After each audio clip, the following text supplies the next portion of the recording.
नमस्कार, मी नंदेश खेडेकर. माझे कोकणच्या बुलेटिनमध्ये आपल्या सर्वांचं स्वागत.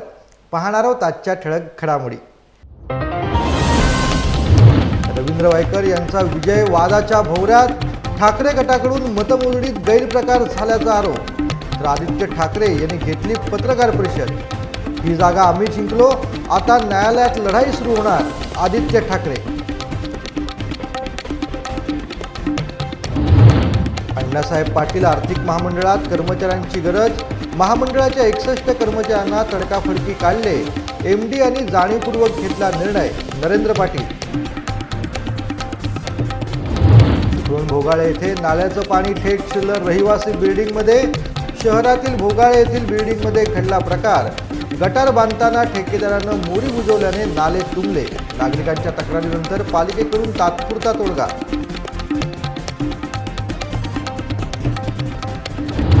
आणि मुंबई गोवा महामार्गावरती 3 वाहनांचा विचित्र अपघात. मुसळधार पावसात केमिकल टँकर महामार्गावरती कळला, तर वॅगनार कंटेनर आणि दुचाकीला दिली ठोकर. महामार्गावरील एक लेन होती काही काळ बंद. अपघातात टँकर चालक किरकोळ जखमी.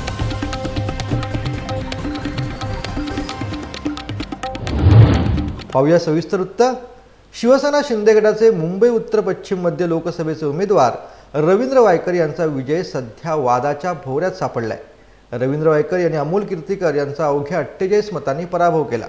मात्र यानंतर ठाकरे गटाकडून या मतमोजणीत गैरप्रकार झाल्याचा आरोप सध्या होतोय. त्या पार्श्वभूमीवरती काल आदित्य ठाकरेंनी पत्रकार परिषद घेतली. ही जागा आम्ही जिंकलो असून या प्रकरणी आता न्यायालयात लढाई सुरू होणार असं देखील ते म्हणालेले आहेत. आपल्याला सर्वांनाच माहिती आहे की एक विषय गेले काही दिवस गाजत आहे, खास करून निवडणुकांचे रिझल्ट आल्यानंतर, निकाल आल्यानंतर हा विषय देशभरात गाजत आहे. आणि काल परवापासून मला वाटतं जगभरात ह्याची चर्चा होत आहे. ती म्हणजे ईव्हीएम किती सुरक्षित आहेत, वापरायला पाहिजेत, नाही वापरायला पाहिजेत, हे इलॉन मस्क त्याच्यावर स्वतः बोलत आहेत. पण त्या विषयामध्ये न जाता, त्या टेक्निकल गोष्टीमध्ये न जाता, मला वाटतं एक सीट जी आपल्या देशभरात आता चर्चेत आहे ती म्हणजे मुंबई उत्तर पश्चिमची. आमचे उमेदवार आणि खरं तर जिंकलेले खासदार अमोल कीर्तीकरजी इथे बसलेले आहेत.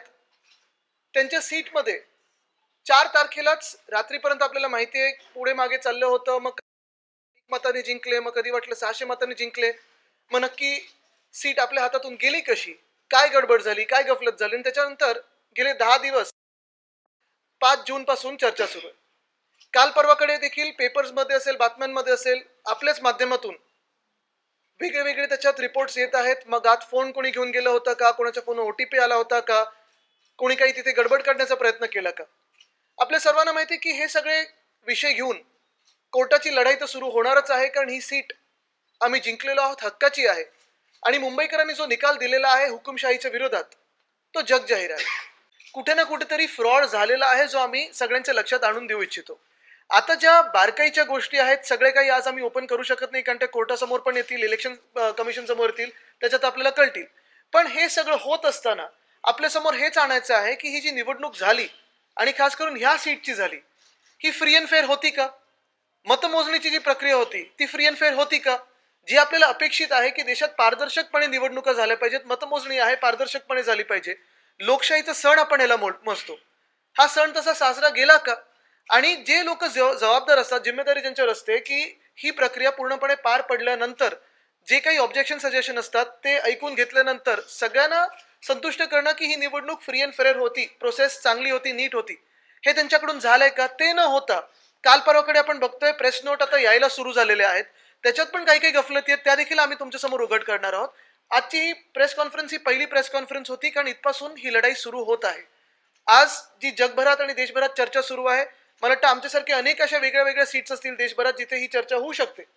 पण हा जो भाजपाने विजय क्लेम केलेला आहे तो देखील 303 वरनं 240 वर आलेला आहे. काल पण मी सांगितलं की ही यंत्रणा जर त्यांच्या हातात नसते आणि खरोखर फ्री अँड फेअर इलेक्शन झाले असते तर 240 काय 40 देखील जागा भाजपाच्या या देशात आल्या नसत्या.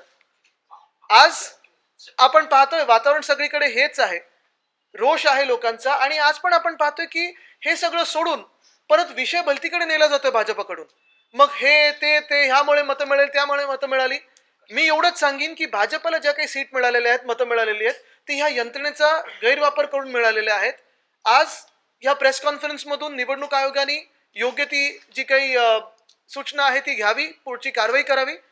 अन्यथा आम्ही सगळे आहोतच आणि आम्ही जी काही लीगल कारवाई आहे त्याच्यावर पूर्णपणे पाठपुरावा करून हा विजय जिंकणार, म्हणजे हा विजय आम्ही हातात घेणार म्हणजे घेणार. अण्णासाहेब पाटील आर्थिक मागास विकास महामंडळाच्या 61 नवीन कर्मचाऱ्यांना तडकाफडकी काढण्याचा निर्णय हा महामंडळाचे व्यवस्थापकीय संचालक MD मोहिते यांनी शुक्रवारी घेतलेला आहे. अध्यक्ष नरेंद्र पाटील यांच्या परस्पर महामंडळाचे व्यवस्थापकीय संचालक यांनी हा निर्णय अचानक घेतलेला आहे. त्यामुळे आता कर्मचारी नसल्याने महामंडळाचं कामकाज ठप्प होणार असल्याची चर्चा रंगलेली आहे. अण्णासाहेब पाटील आर्थिक मागास विकास महामंडळाच्या संदर्भातील हा निर्णय जाणीवपूर्वक घेतला असल्याचं अध्यक्ष नरेंद्र पाटील यांचं म्हणणं आहे. 90,000 महाराष्ट्रामध्ये मराठा उद्योजक झालेले आहेत. वेळेवरती व्याज परतावा त्या शेतकरी मराठा समाजाच्या बांधवांना देण्याची जबाबदारी महामंडळाची असते आणि त्यामुळे जास्तीत जास्त कर्मचाऱ्यांची आवश्यकता आज महामंडळाला असताना देखील पण महामंडळाचे व्यवस्थापकीय संचालक MD मोहिते यांनी शुक्रवारी जाणीवपूर्वक 61 कर्मचारी त्या ठिकाणी कमी केलेले आहेत. या कमी केलेल्या कर्मचाऱ्यांच्यामुळे मोठ्या प्रमाणामध्ये मराठा समाजाचे जे लाभार्थी आहेत त्यांच्यामध्ये असंतोष निर्माण झालेला आहे.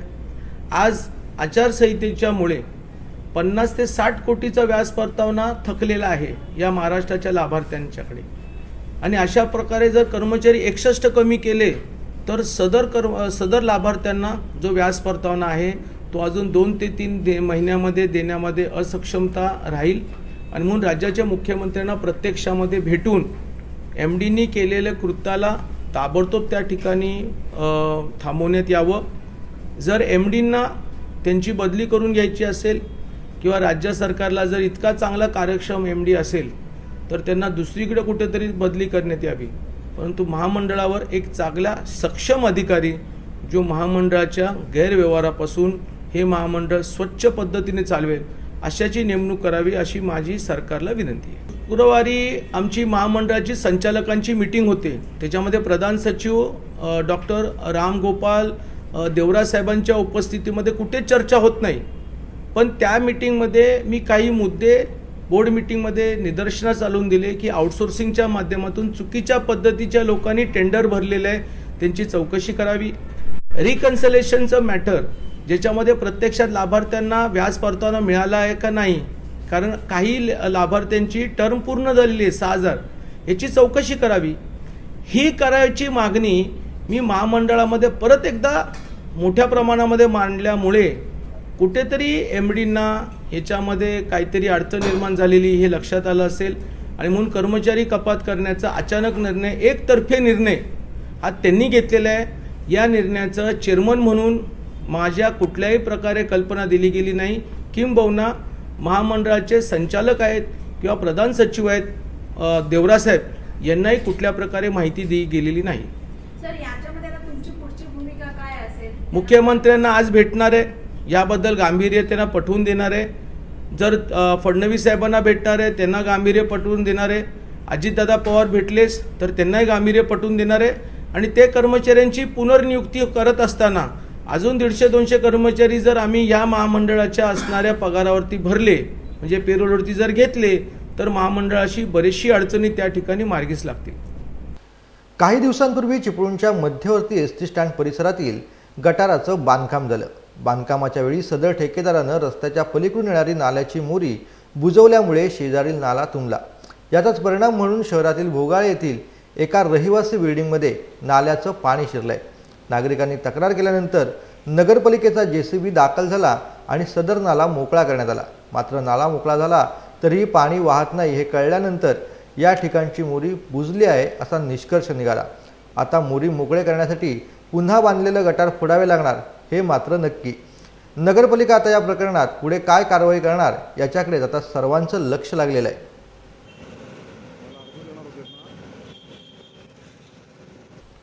मुंबई गोवा महामार्गावरती खेड आणि चिपळूण दरम्यान परशुराम घाटामध्ये मुसळधार पावसामध्ये लोटे MIDC मधील एका कंपनीमधून रसायन घेऊन जाणारा टँकर महामार्गाच्या दुभाजकाला धडकून पलटी झाला. याच दरम्यान केमिकलच्या टँकरने कंटेनर वॅगनार कार आणि एका दुचाकीला देखील ठोकर दिली आणि महामार्गाच्या एका लेनवरती तो पलटी झाला. या अपघातात कंटेनर चालक आणि दुचाकीस्वार किरकोळ जखमी झालेले आहेत.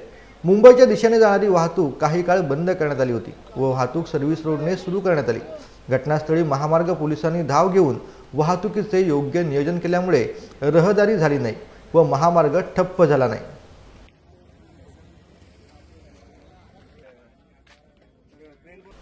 दिनांक 17 जून रोजी चिपळूण येथे आयोजित करण्यात आलेल्या मनस्वी आभार मेळाव्यात शिवसेना उद्धव बाळासाहेब ठाकरे पक्षाचे सचिव व माजी खासदार विनायक राऊत यांनी नवनिर्वाचित उत्तर रत्नागिरी जिल्हा प्रमुख व दापोली विधानसभेचे माजी आमदार संजयराव कदम यांचं चिपळूण नगरीत स्वागत केले.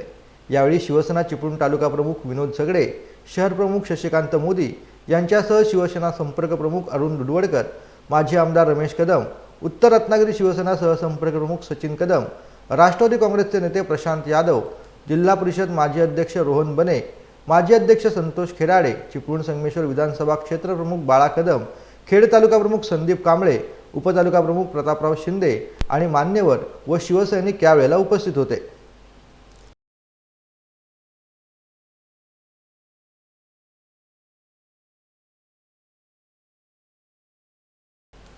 स्वतःच्या हिमतीवरती व्यवसाय सांभाळताना सामाजिक बांधिलकीच्या दृष्टिकोनातून काम करणाऱ्या लांजा येथील दत्तभेळच्या उद्योजिका वैदेही वळंजू यांनी स्वखर्चाने लांजा एसटीत आगारातील सफाई कर्मचाऱ्यांना नुकतेच रेनकोटचं वाटप केलंय. लांजा येथील दत्तभेळच्या माध्यमातून वैदेही वळंजू या उद्योग व्यवसायात कार्यरत आहेत. मात्र उद्योग व्यवसाय सांभाळताना सामाजिक बांधिलकी या दृष्टिकोनातून त्या काम करत असतात. मग विद्यार्थ्यांना गणवेश वाटप असो किंवा अन्य त्यांच्या सामाजिक कार्यात नेहमीच त्यांचा सहभाग असतो. लांजा येथील बसस्थानकातील कॉन्क्रिटीकरणाचं काम सुरू झाल्यानंतर एसटी कंट्रोल रूम कुठे न्यायचा असा प्रश्न निर्माण झाला होता. यावेळी सामाजिक कार्यकर्त्या वैदेही वळंजू यांनी आपल्या दत्तभेळ या दुकानाच्या बाजूलाच एसटीसाठी कंट्रोल रूमची व्यवस्था मोफत उपलब्ध करून दिली होती. सध्या पावसाळ्यात एसटी सफाई कर्मचाऱ्यांची होणारी गैरसोय लक्षात घेऊन त्यांनी स्वखर्चाने 10 कर्मचाऱ्यांना रेनकोटचं वाटप केलंय. हा रेनकोट वाटप कार्यक्रम नुकताच पार पडला. यावेळी लांजा डेपो व्यवस्थापक काव्या पेडणेकर यांच्यासह एसटी चालक, वाहक आणि कर्मचारी वर्ग यावेळेला उपस्थित होता.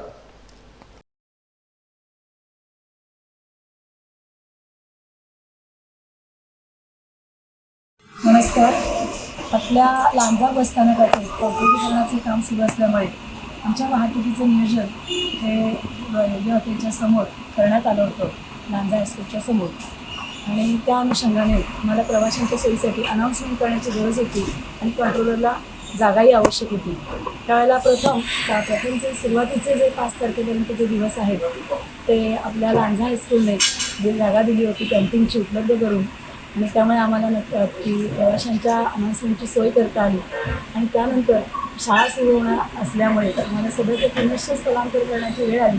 त्या आम्ही सहजच दत्तभेळ यांच्याकडे आमच्या कर्मचाऱ्यांनी संपर्क केला असता त्यांनी अगदी कोणतीही अडचण न ठेवता आम्हाला सध्याची जागा उपलब्ध करून दिली आणि आमची वाहतूक नियंत्रण तिथे सद्यस्थितीत बसून लोकांना अनाऊन्समेंट आणि गाड्यांची व्यवस्था आम्हाला करण्यात आली.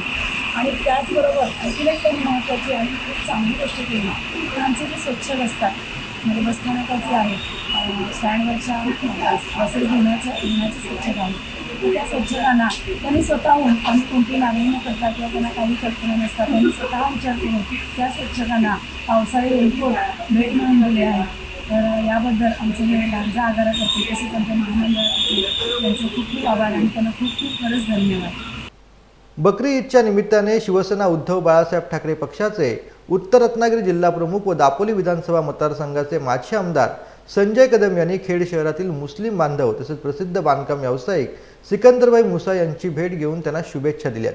याप्रसंगी शिवसेना उद्धव बाळासाहेब ठाकरे पक्षाचे तालुका प्रमुख संदीप कांबळे, भरणे विभाग प्रमुख अंकुश कदम, पुरुष विभागाचे दत्ता भिलारे, स्वप्नील पाटील तसेच असंख्य शिवसैनिक, युवा सैनिक व कार्यकर्ते यावेळेला उपस्थित होते. आता वेळ झाली माझे कोकणच्या बुलेटिनमध्ये इथंच थांबण्याची. मात्र तुम्ही कुठेही जाऊ नका, पाहत राहा फक्त माझे कोकण.